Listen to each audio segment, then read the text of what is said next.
facial palsy. Now, facial palsy, it's the seventh cranial nerve, and the facial palsy can be caused by birth defects whenever a forceps delivery is done, Mobius syndrome, and due to traumas where there is skull fracture or facial injuries can lead to facial palsy, where there is injury of the facial nerve. Infections such as otitis media, chickenpox, mumps, mastoiditis, poliomyelitis all can result to facial palsy. Then toxic drugs such as thalidomide, then tetanus toxin, diphtheria toxin can lead to facial palsy. There are metabolic disorders also which can result to facial palsy.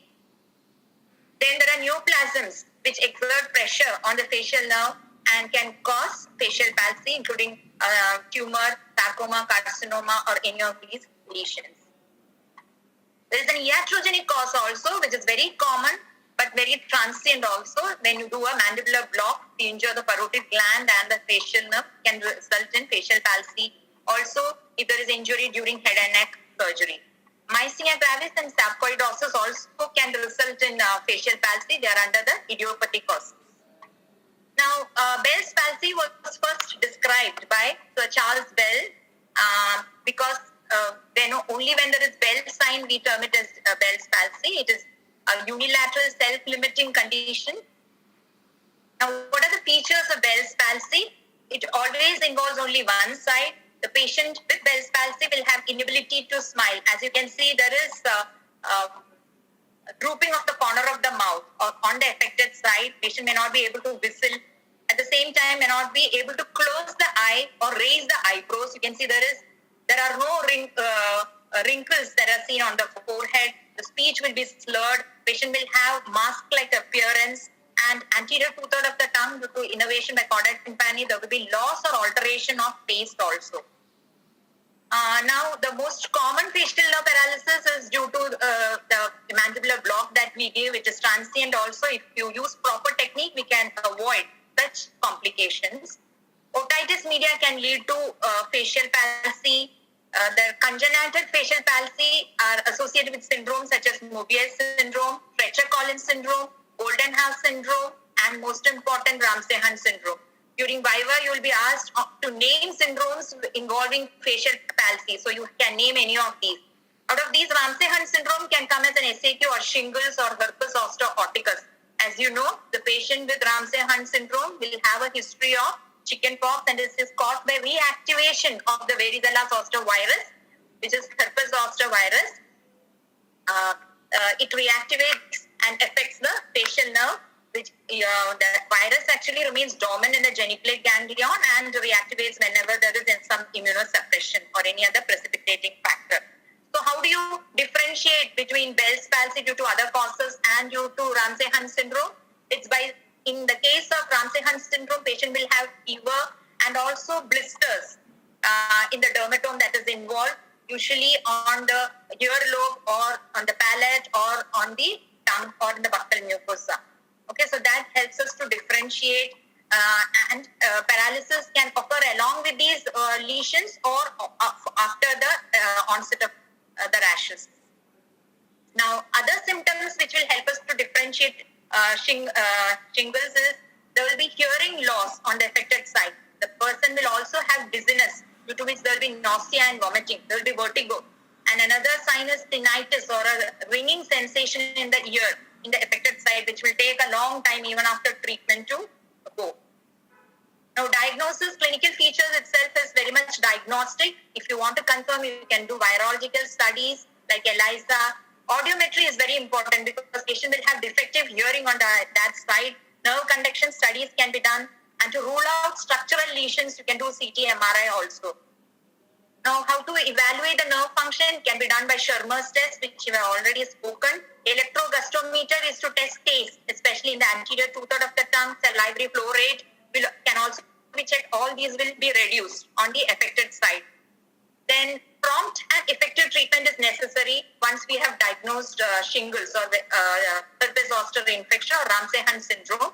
Because the earlier you start with steroids and antivirals, we can always delay or prevent the onset of post-herpetic neuralgia. Post-herpetic neuralgia is a complication of herpes zoster infection. It is a neuralgia that follows it's a persistent naturally, which follows the area which is involved or the lesions that are formed by herpes zoster. Here, antivirals have to be given to prevent the virus replication. Along with that, steroids have to be added, initially a high dose, so as to prevent the onset of post-herpetic neuralgia. That will also help prevent the inflammation and edema of the nerve. So recovery occurs, the lesions will disappear within a week, but the facial palsy will take about 1 month or more to subside. So along with these medicaments, you have to take care of the eyes because the patient will not be able to close the eye. So you have to get it padded or else there will be injury to the cornea and it will dry up. Lubricating drops can be used. Along with that, physical therapy is very, very important so that the facial palsy patient recovers from the facial palsy soon. It can be done through shortwave diathermy. Massage is very, very important. Intermittent application of heat and cold is also very effective for treatment of Bell's palsy. Coming to the next, trigeminal neuralgia. It is a very important question which can come as SAQ. It is otherwise known as tic douloureux, trifacial neuralgia, or Fothergill's disease, according to the person who has first described the disease or the neuralgia.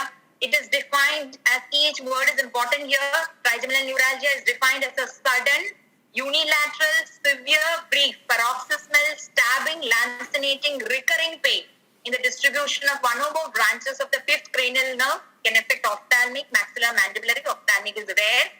It's very common in the mandibular branch. There are two types of trigeminal neuralgia. It can appear as classic or idiopathic, or secondary or symptomatic.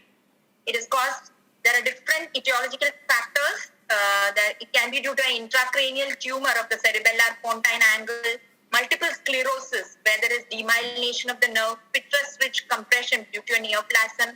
It could be due to a vascular factor such as transient ischemia or aneurysm of the superior cerebellar artery, or due to infection, because anything which creates pressure on the roof of the trigeminal nerve or results in focal degeneration and hyperexcitability of the nerve fibers. These patients will have trigger zones that will be according to the dermatome which is involved. If it is mandibular, the trigger zones will be in the chin, above the upper lip. So anything which touches this area, it could be a light breeze also, will stimulate pain in this the area. So patient will avoid talking and touching the area of the face. He will avoid from washing or shaving also, or eating from that side, or brushing his teeth. So clinical features will include, usually it is during the 4 to 6 decades, it's usually common in females, and right side is more affected. It doesn't occur during sleep, and in between the painful episodes, there is a refractory period with no pain. A patient, because of all these problems, will have an emotionless, mask-like face, because he will avoid any movement or anything getting touched to his face. So he'll have a frozen face appearance. Treatment for trigeminal neuralgia includes both medical and surgical. Diagnosis is also important, according to which we have to formulate the treatment plan. But invariably, initially, we start with anticonvulsants such as phenytoin, carbamazepine. First, we start with 100 mg and then step up to 1200. Gabapentin is also another anticonvulsant that is found to be effective in trigeminal neuralgia. Then we can use antispasmodic agents such as baclofen, antipsychotic agents such as amitriptyline.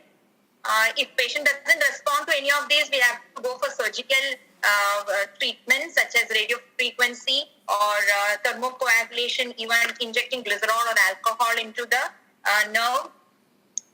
Resistant cases are usually treated with major surgery such as microvascular depression, that is relieving the pressure over the artery, or with percutaneous stereotactic radiofrequency or rhizotomy. These are all last resorts in the treatment of trigeminal neuralgia.